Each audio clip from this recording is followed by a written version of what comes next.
8ஆம் வகுப்பு கணிதம் பாடம் 5 பயிற்சி 5.4ல் ரோமன் லெட்டர் 1ல் 3வது கணக்கு தான் நம்ம வீடியோவில் பார்க்க போகிறோம்.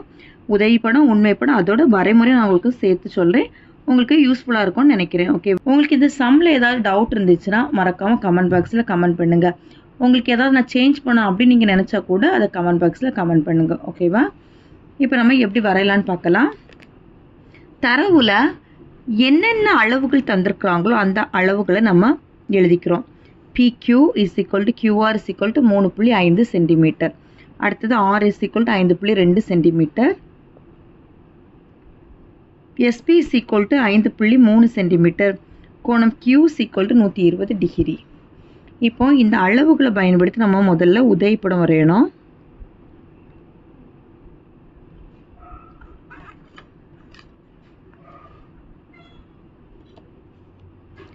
உதவிப்படம் நம்மளுக்கு அடிப்பக்கம் என்ன அப்படின்னா PQ எத்தனை சென்டிமீட்டர் அப்படின்னா 3.5 சென்டிமீட்டர். அடுத்தது QR எத்தனை சென்டிமீட்டர் அப்படின்னா 3.5 சென்டிமீட்டர் தான்.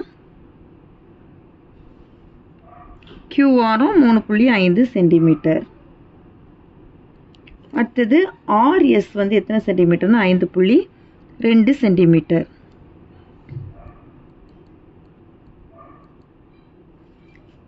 அப்புறம் இதுதான் எஸ்ஸு.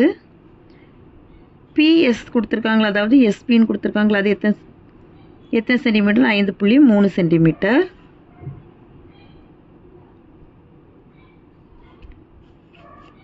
கோணம் Qலேருந்து எத்தனை டிகிரி எடுக்க சொல்லியிருக்காங்கன்னா 120 டிகிரி எடுக்க சொல்லியிருக்காங்க. சரி, இப்போ இதுதான் உதவிப்படம். அடுத்து இந்த அளவுகளை பயன்படுத்தி நம்ம உண்மைப்படம் வரைய போகிறோம். PQ எத்தனை சென்டிமீட்டர்? PQ 3.5 centimetre. நம்ம இப்போ 3.5 சென்டிமீட்டருக்கு ஒரு கோட்டு துண்டு வரைஞ்சிக்கணும். 3.5 சென்டிமீட்டர்.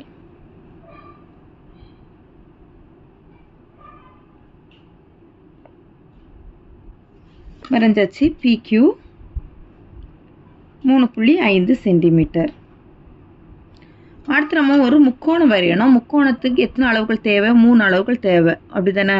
அப்புறம் நம்ம இந்த உதவிப்படத்தில் பாருங்கள், எந்த அளவுகளை பயன்படுத்தலாம் நமக்கு முக்கோணம் வரைய முடியும் அப்படின்னு பார்க்கணும். இப்போ இதில் பாருங்கள், இதில் நம்மளுக்கு இந்த அளவையும் வச்சு இந்த அளவையும் வச்சு நம்ம முக்கோணம் வரைய முடியாது. ஆனால் இந்த பக்கம் பாருங்கள், இந்த அளவு வச்சு நம்ம எடுத்தாச்சு கோட்டு துண்டு. அடுத்தது இந்த அளவையும் இந்த டிகிரியும் வச்சு நம்ம ஒரு முக்கோணத்தை வரைஞ்சிடலாமா அப்படின்னா இந்த பக்கம் இருக்கக்கூடிய அளவுகளை தான் நம்ம ஃபஸ்ட்டாக பயன்படுத்துகிறோம். QR எத்தனை டிகிரி தந்திருக்காங்க? Qலேருந்து எத்தனை டிகிரி எடுக்க சொல்லியிருக்காங்க அப்படின்னா 120 டிகிரி எடுக்க சொல்லியிருக்காங்க. 120 டிகிரிங்கும்போது அது விரிகோணமா குறுங்கோணமா? விரிகோணங்கும்போது நம்ம இந்த பக்கத்துலேருந்து தான் நம்ம எடுக்கிறோம், Qலேருந்து தான் எடுக்கிறோம். அப்போ நம்மளுக்கு வெளியில் இருக்கக்கூடிய அளவில் 120 மார்க் பண்ணிக்கிறோம். வெளியில் இருக்கக்கூடிய அளவு 120 டிகிரி மார்க் பண்ணிக்கிறோம். மார்க் பண்ணியாச்சு. இப்போ அந்த கோடை ஜாயின் பண்ணிக்கணும்.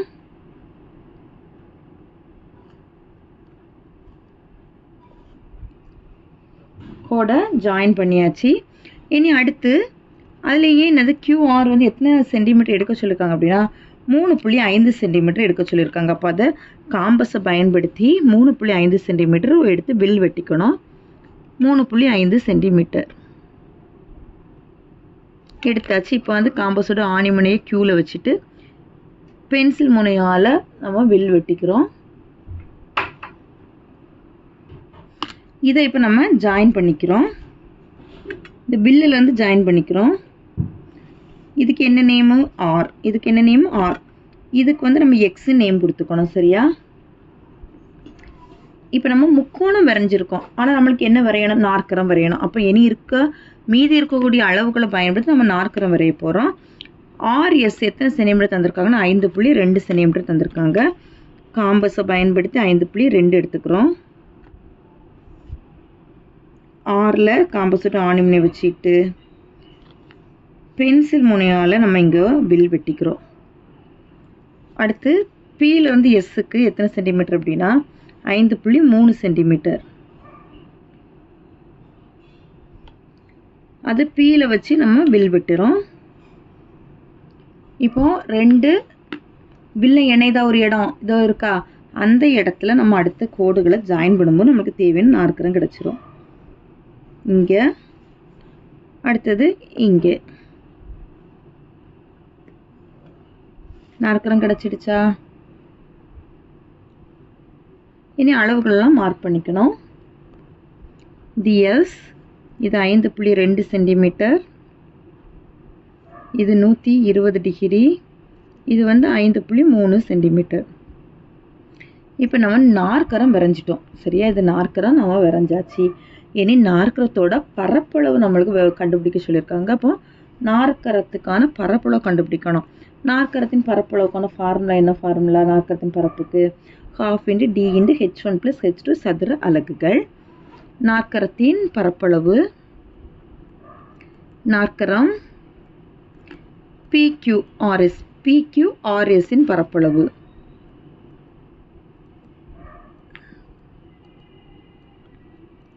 ஃபார்முலா என்ன? ஃபார்முலா ½ × d × h1 + h2 சதுர அலகுகள்.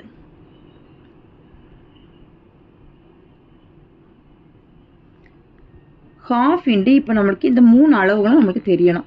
அப்போ அந்த 3 அளவுகளை நம்ம இப்போ கண்டுபிடிக்கணும்.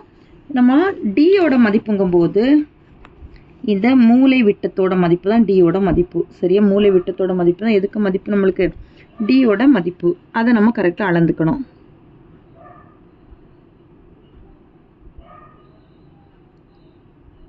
அளந்துக்கிட்டோம் அப்படின்னா நம்மளுக்கு 6.1 வருது சரியா? அப்போ டியோட மதிப்பு என்ன கிடைக்குதுன்னா 6.1 சென்டிமீட்டர். இனி H1 H2 கண்டுபிடிக்கணும்.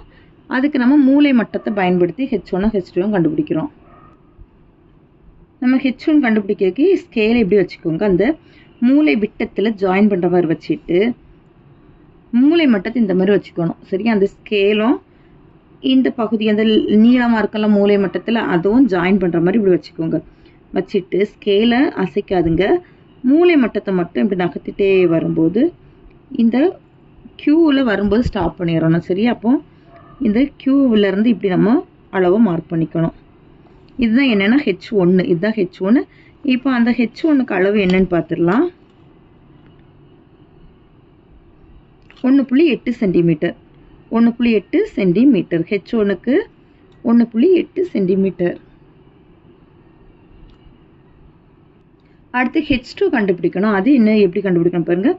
ஸ்கேலை நம்ம அடுத்த ஆப்போசிட் சைடில் கொண்டு வந்துடணும். இப்படி கொண்டு வந்துட்டு அதே போல் மூலை மட்டத்தையும் இந்த மாதிரி கொண்டு வந்துடணும். ஸ்கேலும் மூலை மட்டமும் இப்படி இருக்கணும் சரி? இப்படி நகர்த்திட்டே வரணும். நகர்த்திட்டே வரும்போது கரெக்டாக அந்த எஸ் வருதா அந்த இடத்துல மூலை மட்டம் வரும்போது ஸ்டாப் பண்ணிடணும். ஸ்டாப் பண்ணிவிட்டு அதில் கோடு போட்டுக்கணும்.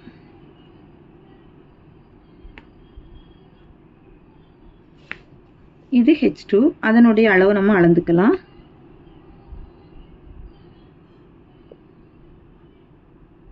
கரெக்டாக 4.2 சென்டிமீட்டர். H2ஓட மதிப்பு 4.2 சென்டிமீட்டர். 1/2 டியோட மதிப்பு 6.1, H1ஓட மதிப்பு 1.8, H2ஓட மதிப்பு 4.2. அந்த ஃபார்முலா நம்ம பிரதியிட்டாச்சு. ½ × 6.1 பெருக்கல் இதை கூட்டுறோம். 1.8 4.2 கூட்டும்போது 10க்கு 0 மீதி 1 6. தசமத்துக்கு அப்புறம் 0 இருக்கிறது அதை விட்டுறலாம். அப்போ 6 வரும். 1 6 3 6 18. இனி 6.1ஐயும் 3ஐயும் பெருக்கிறோம். 1 3 3 இல்லை தசமத்தை வச்சுக்கோங்க. 3 6 18. அப்போ நம்மளுக்கு தேவையான பரப்பளவு என்ன அப்படின்னா 18.3 சதுர சென்டிமீட்டர். 18.3 சதுர சென்டிமீட்டர். நாற்கரத்தோட பரப்பளவு கண்டுபிடிச்சிட்டோம். என்ன வரைமுறை எழுதலாமா? வரைமுறை அதில் படி 1. PQ = 3.5 சென்டிமீட்டர் அளவுள்ள கோட்டு துண்டு வரைந்தேன். நம்ம முதல்ல எடுத்த உடனே என்ன பண்ணோம், நம்ம அடிப்பக்கம் PQ எடுத்து 3.5 சென்டிமீட்டர் எடுத்தோமா, அதுதான் நம்மளுக்கு ஃபஸ்ட்டு படி 1 சொல்லியிருக்கு. படி 2ல் 120 டிகிரி அளவு அளந்தோமா பாகிமனை வச்சு, அதை தான் நம்மளுக்கு படி 2ல் சொல்லியிருக்காங்க. PQக்கின் மேல் Qவில் கோணம் PQX = 120 டிகிரியை உருவாக்கினேன். 120 டிகிரி நம்ம பாகிமனையில் அளந்துக்கிட்டோமா, அதை தான் நம்மளுக்கு படி 2ல் சொல்லியிருக்கு. படி 3ல் Qவை மையமாக கொண்டு 3.5 சென்டிமீட்டர் ஆரமாக கொண்டு வரையப்பட்ட வில் QXல் 6ல் வெட்டுகின்றன. அடுத்து நம்ம க்யூவில் வச்சுட்டு ஒரு வில் வெட்டணுமா, அந்த வில்லு தான் என்னது 6. ஒரு வில் வெட்டி தான் நம்ம முக்கோணம் ஜாயின் பண்ணோம் அப்படி தானே. அதுதான் நம்மளுக்கு படி 3ல் சொல்லியிருக்கிறாங்க. படி 4 P மற்றும் R மையமாக கொண்டு 5.3 சென்டிமீட்டர் மற்றும் 5.2 சென்டிமீட்டர் ஆரங்களாக கொண்ட வரையப்பட்ட விற்கள் எஸ்ஸில் வெட்டுகின்றன. Pயில் வச்சு நம்ம 5.3 சென்டிமீட்டரும் ஆரில் வச்சு 5.2 சென்டிமீட்டர் கொண்டு வில் வெட்டணுமா. 2 வில் ஜாயின் பண்ணுற இடத்துக்கு தான் நம்ம எஸ் நேம் கொடுத்துட்டு அப்புறம் தான் நம்ம என்ன பண்ணோம்னா எஸ்லேருந்து பிக்கும் எஸ்லேருந்து ஆருக்கும் கோடுகளை இணைச்சோம். இணைக்கும் போது தான் நம்மளுக்கு ஒரு நாற்கரம் உருவாயிடுச்சு அப்படி தானே. அதுதான் சொல்லியிருக்கிறாங்க. சரி, படி 5ல் என்னன்னா நம்ம ஜாயின் பண்ணோமோ அதை சொல்லியிருக்காங்க. ஆர்எஸ் மற்றும் பிஎஸ்ஐ இணைத்தேன்.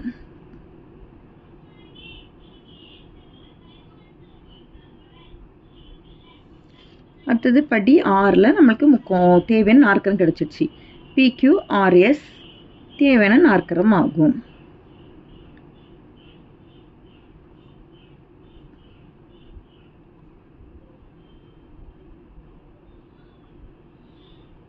அவ்வளோதான் இந்த கணக்கு. தேங்க்யூ.